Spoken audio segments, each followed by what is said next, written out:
Getting started this morning here. TCM on your left there, Imaginary on the right, and they are going to be very intense. I already heard some yelling happening. They're trying to get hyped up this morning. Hopefully they had their coffee or their Monster or whatever it was, but here we go. TCM Dave is going to be our first attacker of the day. And we are starting off on Spitfire, so real quick, there's kind of a narrow gap, that's you start off on, but he's getting out quickly. He's going to the right side. He is actually getting really high. Wow, I didn't realize you could actually jump up there with the wall jumps. Yeah, with wall jumps, a lot of things are possible. This map was designed after the Beta 2 features were put in place, so a couple of the maps in our pool actually really make use of wall jumps. They actually expect players to use them to get into proper defensive positions or to take proper attacking routes. So Spitfire is one of these maps that was made by Tatar. He is a Ubisoft Montreal employee, but he doesn't work on Shootmania. He's just a hobbyist, which is pretty awesome. So Dave already taking a point of armor loss from Crew on the side there. There was a player up on the laser pad as well. Dave looking all around. He's basically surrounded here, covered on all sides. He needs to retreat back, but he's only got one armor left. The goal is open. This is not the greatest start, but at least he pegs someone right as he goes down. So these guys probably will need a little time to wake up. I expect by midway through this game, everyone will be playing at pretty high efficiency. Taking out some rockets there is Crew, the first attacker for Imaginary. We'll see what he's able to accomplish here as the first attacker for Imaginary in this best-of-3 series. And it was interesting to see Dave. He was very conservative with his lasers in the beginning. Didn't want to let it go on cooldown if he, could hold off a second, maybe get a better shot. But Crew making his way up here, it was kind of a funny route that we saw yesterday. A couple of guys take, just running along the top skirts of that, but trying to take down some of these TCM guys. He does see Drakius and backs off a second, but not finding many lanes to take those shots. All right, Crew still with no defenders really in his vision. Dave ready for it, does peg him one time from the laser pad, but Crew does actually take out Dracius. Now he's backed up onto that little hill, and it's an easy shot there for Dave to get shots number 2 and 3. So that was a nice 3 rockets for Dave to get started. Even though the attack round kind of fell flat, at least he's hot on the rocket so far. Well, he had a really strong start, but then I'm a little surprised he didn't play back a little bit more conservatively, because by coming out into the open there, he did get himself kind of trapped. They were able to force him to jump, and then he was done there. Crew, he does this is a bizarre defensive setup. They actually waited for Alliance to run up. Usually, there's Challenge up there on the high ground, but I think he was he missed a note somewhere, because he was, should have been spotting Alliance there, and he got the jump on them, and it clearly paid off. He's already taken out Moon and Crew, and so far just barely missing Challenge, but Alliance is in a good position. Now it's next shot wins. It goes very quickly from a really good position to being eliminated, apparently, as Challenge picks up shots number 2 and 3, and Alliance goes down as well. Yeah, the second his laser is down, he just rushed him really quickly and did a nice job there, but yeah, it was surprising to see in the beginning of that round that, Challenge didn't actually rush in or come in behind him when he rushed his team like that, but it did work out okay. Moon L taking some shots. He is going to be able to back off okay, and barely missing there, but we'll see if he can grab anyone. It looks like he might rotate back around the left. Oh, gets the 32-meter shot. Yeah, that player was barely exposed, and Moon took the shot. Easy pickings for him. There's no player on the laser pad. We saw, I think that was Alliance there in the back near the goal, and another player still up top. That is one of those starting defensive positions that a lot of teams utilize. Alliance and Dave now both rotating down to the goal as it is open to be captured. Moon has a chance now. 10 seconds. 10 seconds left. There he pegs one of the defenders. He's got 3 armor. I would just hop on the goal, honestly, and try to do that dance, if nothing else, but he hits the laser instead, and a cheer erupts from the Imaginary guys. Good start for them, taking that first attack round of the day. Yeah, really nice job. The 3 armor versus the 1 defender, he had that pretty much locked up there by just going for the attack. Drakius coming over on the right side here. I love the speed that you can pick up on a lot of these maps, and this map definitely is one of them, but we'll see where he's going to go. He is coming a little bit high, so he's kind of leaving himself exposed, but they're actually sitting back, playing very conservatively, so they don't spot him. Yeah, this Imaginary team really seems to be favoring the back, and that nucleus is actually a big reason why. If they can protect the person playing with the nucleus, it's a really, really slow fire rate, but it can be hard to get around as it does do some splash damage. That was a great shot from the laser pad there from Challenge. I don't think he thought he was going to be visible there, so he was just kind of hanging out behind the fence, and then because he was stationary, Challenge was able to just pick him off. Yep, and we call that tea time. Anytime someone gets shot while standing still.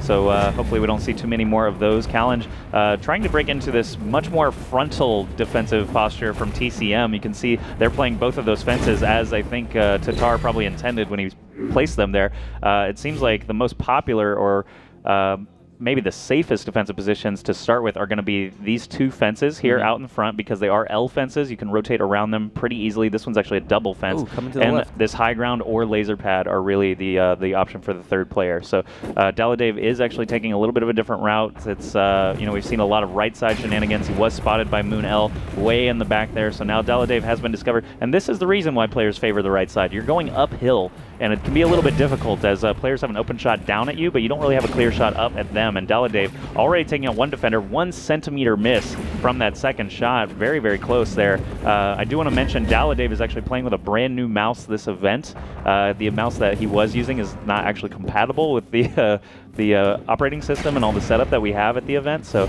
he actually had to borrow a mouse. It's something he hasn't played with very much, but he's already doing okay, but he wanted to tell me that personally in case he played badly. Okay, so he does go down in the end. I do like what he started off with, and you know, the successful round that we saw earlier and Daladave's round there, they both shared a similarity in that they rushed the guy that was standing on the capture point, and they just Daladave, he went in between the two defenders, so he had guys flanking him on either side, leaving himself very vulnerable. But by just forcing that quick one-on-one, he's able to pick up a quick shot and then, you know, escape. But he wasn't able to turn it around after that first kill. Crew making his way in now. He's going to be coming for the capture point. Everyone's sitting back. They're actually on the left side because they were going for those fence, you know, defenses once again, and he was able to get past them. Yeah, Crew. I mean, that's something that. Teams that take the same defensive stance over and over and over, once they get figured out, you really, literally running past them seems to be the best thing to do, or at least sneaking up behind them, something like that. But when you play the same stance over and over, 98%.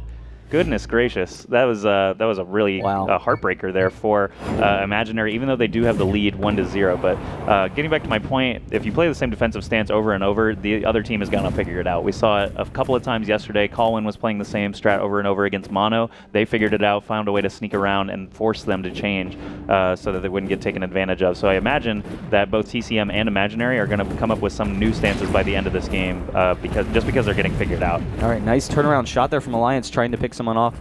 It was Kaylin. She's actually sitting back, and so recognizing that he's taking kind of the same spot each time. He's going for it again, but can't quite get the line up there. He does have Crew and Moon L picking up some shots on him. He does take one hit from that. Kaylin actually chasing him down as well, so he's in a tough spot here. Yeah, Kalinj great with the rockets so far already. Alliance with no time left, doesn't even matter. Moon L manages to land that last rocket, but the score is 6-3. I just want to remind everyone watching at home and in the venue here that we are playing first to 9 points to win a map, and you must win by 2. And the way that you win by 2 is by taking those attacking rounds that so far only Moon L has been able to accomplish. These players, this is the first game of the day, so I imagine, you know, they're still waking up, still trying to get warmed up, but we should see, you know, a lot of great shots here by the end of this first game and into the second game.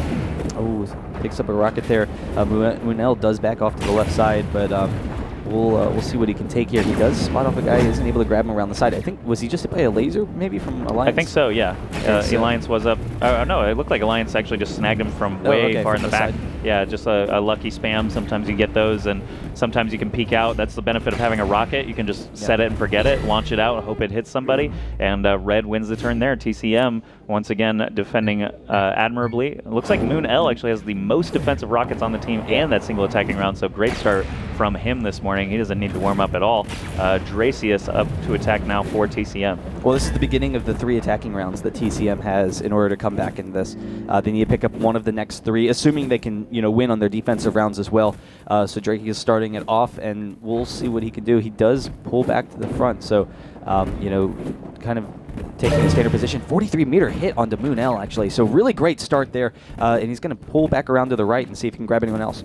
All right, I'm not sure where the other 2 defenders are. We does see Crew, and Kaylin is over on the side. Over on the top. Yeah, he's still up on that ledge. Oh, he drops down to the laser pad and hits the laser. That was pretty quick and efficient. I like that. Dracius down to just 1 armor now, though. It's going to be really tough to attack in now that the goal is open. Crew nearly ends it right there. Kalinj nearly ends it again. No one's actually even playing the pole.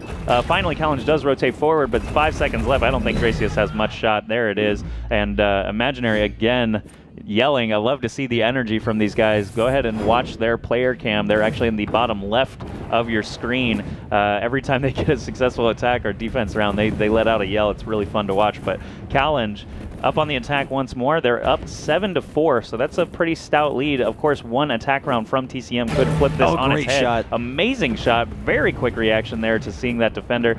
He knows Dracius is over there as well, still trying to play near the pad. So if he can get an open shot before exposing himself, he would love to take it. But he's got lots of time still to work with. 15 seconds before the goal is open. Unfortunately for him, he does get pegged from the side. Dracius still doing a good job keeping cover. Alliance is going to give up on the nucleus for now. Try to rotate forward and just stay out of sight while the clock ticks down. Oh, but he does get exposed. This could seal the deal. And taken out. Challenge, one opportunity here to take out Dracius. That was an open shot and he missed, so now it's next shot wins. 9 seconds left on the clock.